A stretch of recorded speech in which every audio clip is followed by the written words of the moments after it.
اس کو روکنے کے لیے کافروں نے ایڑی چوٹی کا زور لگایا تھا، یہ دین مکہ سے باہر نہ نکلے، وہ پوری دنیا میں پھیلا بھی ہے، غالب بھی ہوا ہے، اور قیامت تک یہ غلبہ انشاءاللہ رہے گا۔ جہاں تک بات ہے آپ کے ذکر کی، تو اسے ظاہری مفہوم میں جب آپ لیں گے وَرَفَعْنَا لَكَ ذِكْرَكَ میں، تو نبی علیہ السلام کی سیرت کا یہ خوبصورت باب ہے۔ تھوڑا سا اشارہ دیتا ہوں، ٹائم نہیں ہے، کہ اللہ کا ذکر جہاں اللہ نے فرمایا میرے محبوب آپ کا ذکر بھی میرے ذکر کے ساتھ ہوگا۔ چنانچہ آپ دیکھیں حضرت آدم علیہ السلام نے اپنے بیٹے سے کہا جب بھی لا الہ الا اللہ پڑھنا ساتھ محمد رسول اللہ پڑھ کر حضور پر درود بھیجنا۔ بیٹے نے پوچھا وہ کون تھے، کیا تعارف ہے؟ فرمایا اس کی تفصیلات تو مجھے پتہ نہیں، لیکن جب میں پیدا ہوا ہوں میں نے عرش معلیٰ پر نظر ڈالی تو اللہ کے نام کے ساتھ لا الہ الا اللہ لکھا تھا، ساتھ محمد رسول اللہ بھی لکھا تھا۔ فرماتے ہیں جب میں جنت میں گیا، جنت کے ستونوں پر لا الہ الا اللہ لکھا تھا، ساتھ محمد رسول اللہ بھی لکھا تھا۔ جب میں نے شجر طوبہ کے پتوں کو دیکھا، لا الہ الا اللہ بھی لکھا ہے، محمد رسول اللہ بھی لکھا ہے۔ حوروں کے سینوں پر دیکھا، لا الہ الا اللہ بھی لکھا ہے، ساتھ محمد رسول اللہ بھی لکھا ہے۔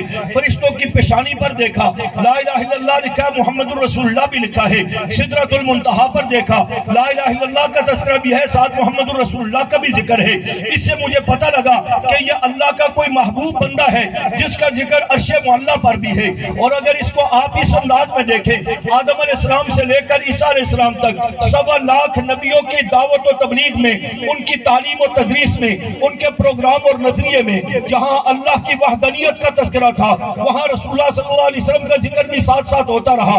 127-28 صحیفے نازل ہوئے، اللہ کا ذکر ہے، ساتھ نبی علیہ السلام کا ذکر بھی ہے۔ تورات کھول کے پڑھیں گے، اللہ کا ذکر بھی ہے، ساتھ نبی کریم صلی اللہ علیہ وسلم کا ذکر بھی ہے۔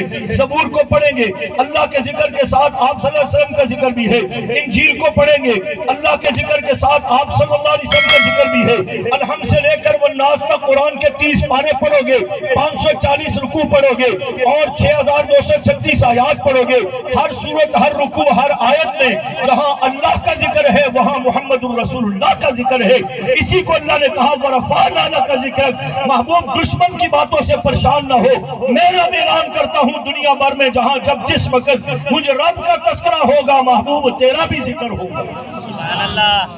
اس کو اگر آپ اس انداز میں دیکھیں گے، ایوانوں میں، میدانوں میں، تقریروں میں، تحریروں میں، کتابوں میں، اور اسی انداز میں نعتوں میں، نظموں میں، جہاں اللہ کا ذکر ہے وہاں رسول اللہ صلی اللہ علیہ وسلم کا ذکر ہے۔ اور جمعہ کا خطبہ ہو یا عیدین کا خطبہ ہو، نکاح کا خطبہ ہو، جو حجۃ الوداع کا خطبہ ہو، خطبہ جہاد ہو، جتنے بھی خدمات ہیں آپ صلی اللہ علیہ وسلم نے ارشاد فرمائے، یہ صحابہ نے ارشاد فرمائے، سب میں جہاں اللہ کا ذکر ہے وہاں رسول اللہ صلی اللہ علیہ وسلم کا ذکر ہے۔ یہاں تک کہ 5 وقت کی نماز پڑھتے ہو، نماز میں اللہ کے لیے عبادت ہے خالصتاً، لیکن اس میں جہاں اللہ کا ذکر ہے وہاں تحیات میں بیٹھ کر درود شریف پڑھ کر آپ رسول اللہ کا ذکر بھی پڑھ کرتے ہیں۔ قبر میں چلے جائیں گے، من ربک من نبیک من دینک، جہاں اللہ کے متعلق سوال ہوگا، رسول اللہ صلی اللہ علیہ وسلم کے متعلق بھی سوال ہوگا۔ دنیا بھر میں جہاں جب جس وقت دیکھ لو، آسمان ہو، زمینیں ہو، درخت و شجر، حجر ہو، دریا ہو، صحرا ہو، ساری دنیا میں جہاں جب اللہ کا ذکر ہے ساتھ رسول اللہ کا ذکر ہے، اسی کو فرمایا وَرَفَعْنَا لَكَ ذِكْرَكَ۔